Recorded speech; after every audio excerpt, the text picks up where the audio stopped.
They had everything, and that is what makes this failure sting so deeply, because Real Madrid entered the most recent Spanish Supercopa final carrying not just the weight of expectation, but the belief that this squad represented the next unstoppable era, a super team built for dominance across competitions, filled with Ballon d'Or contenders, elite winners, and players forged in the harshest pressure environments football has to offer. And yet, when the final whistle blew, the same haunting feeling returned, that uncomfortable silence that follows when a giant realizes it has been outplayed, not by chance, not by a miracle goal, not by refereeing controversy, but by clarity, cohesion, and structure. And this Supercopa final loss was not an isolated bad night. It was a magnifying glass placed over a project that has slowly drifted away from control and toward chaos disguised as freedom. Because from the opening phases of the match, it was clear that Barcelona arrived with a defined plan,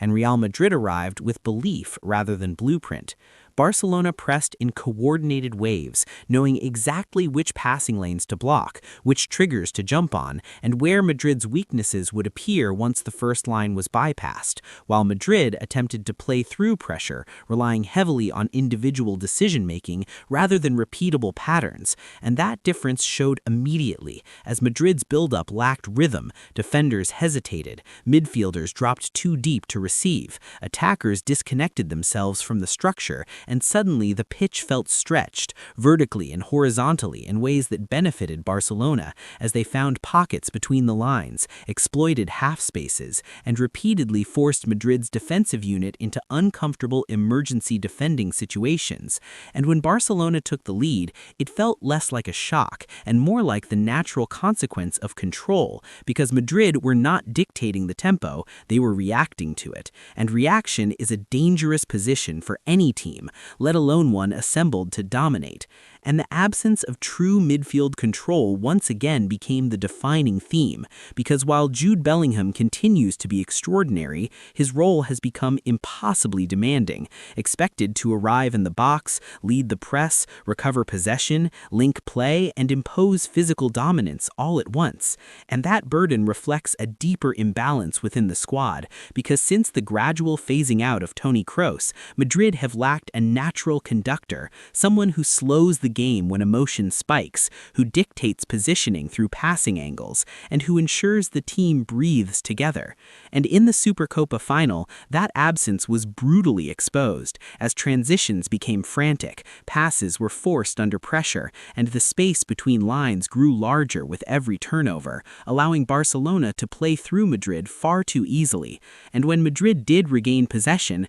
there was a sense of improvisation rather than intention. Vinicius Jr. isolated on the left, attempting to create something from nothing, Rodrigo drifting inside without consistent connection, Kylian Mbappé, when involved, drawing defenders but often finding himself disconnected from the midfield supply line. And this collection of elite attackers looked more like parallel threats than synchronized weapons. And that is the paradox of the super team, because when talent accumulates faster than structure, the result is not dominance, but dependency on moments. And finals are ruthless environments, where moments must be manufactured, not hoped for. And Barcelona understood that controlling space is the quickest path to controlling outcome. And throughout the match, they manipulated Madrid's defensive shape, dragging fullbacks out of position, attacking the channels behind them, and forcing center backs into uncomfortable wide defending scenarios, which opened central lanes for late runners and combination play.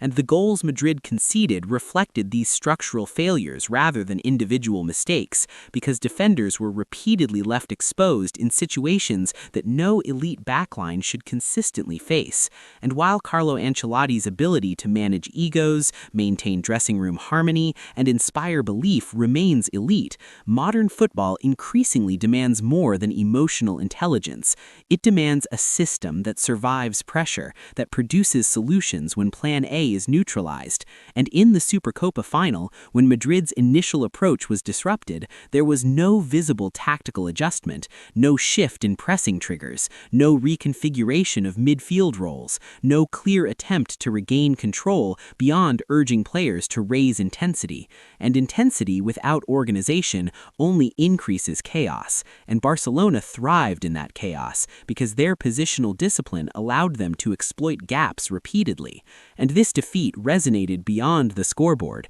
because it echoed the same themes that have followed Real Madrid through previous Galactico cycles: overwhelming attacking talent paired with a midfield asked to perform impossible balancing acts, defenders forced into constant emergency defending, and an overarching belief that history and mentality will always tilt decisive moments in Madrid's favor. And while that belief has delivered unforgettable Champions League nights, it has also fostered complacency in domestic and tactical evolution, and the Supercopa final felt like a moment where the past could no longer mask the present, because Barcelona's younger, more cohesive side executed their plan with maturity, discipline, and patience, demonstrating that identity now outweighs intimidation. And this realization has intensified scrutiny around Madrid's long-term vision, because this squad should not be losing control of finals. This squad should be setting the tempo, not chasing it. And when the conversation turns to the future,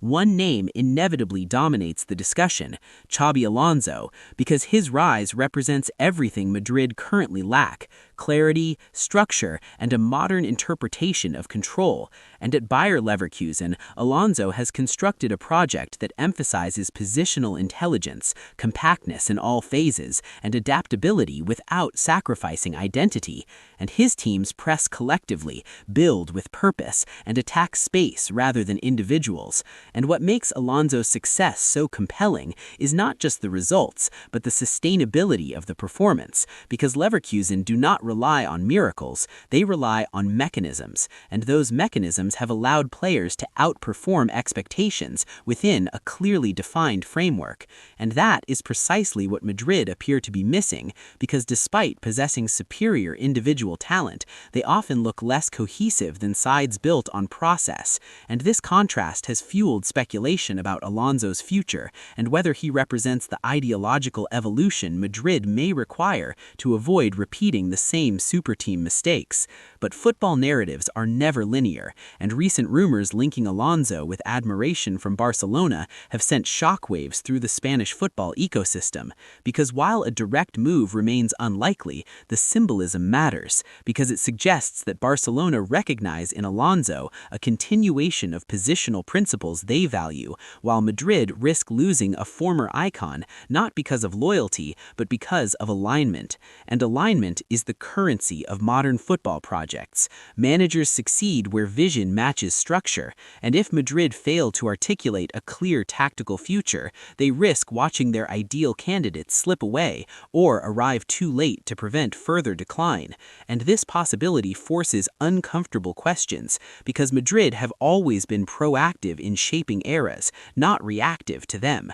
And yet recent seasons suggest a club leaning heavily on legacy while rivals innovate, and the Supercopa final served as a brutal snapshot of that dynamic, because Barcelona did not just win, they imposed their philosophy and made Madrid look uncertain about their own. And that uncertainty seeps into everything, from pressing intensity to defensive spacing to attacking relationships, and even decision-making under pressure. And when players hesitate, systems collapse, and hesitation was visible throughout the match, as Madrid players frequently looked for individual solutions rather than trusting collective movement. And that distrust is not a reflection of ego, but of unclear roles, because when roles are defined, trust follows, and when trust exists, teams move as one. And the idea that Madrid simply need more time together ignores the deeper truth that time without direction only entrenches bad habits, and the superteam label becomes a burden rather than an advantage,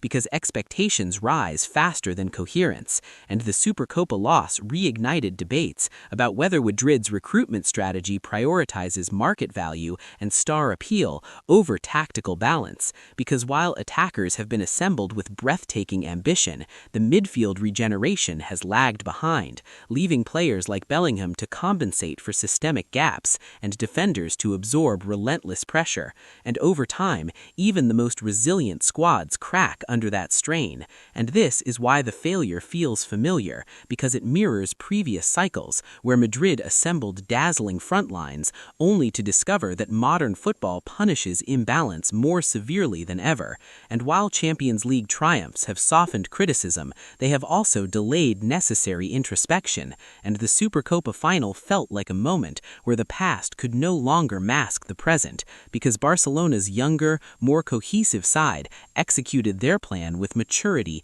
discipline, and patience, demonstrating that identity now outweighs intimidation, and this realization has intensified scrutiny around Madrid's long-term vision, because this squad should not be losing control of finals. This squad should be setting the tempo, not chasing it. And when the conversation turns to the future, one name inevitably dominates the discussion: Xabi Alonso, because his rise represents everything Madrid currently lack: clarity, structure, and a modern interpretation of control. And at Bayer Leverkusen, Alonso has constructed a project that emphasizes position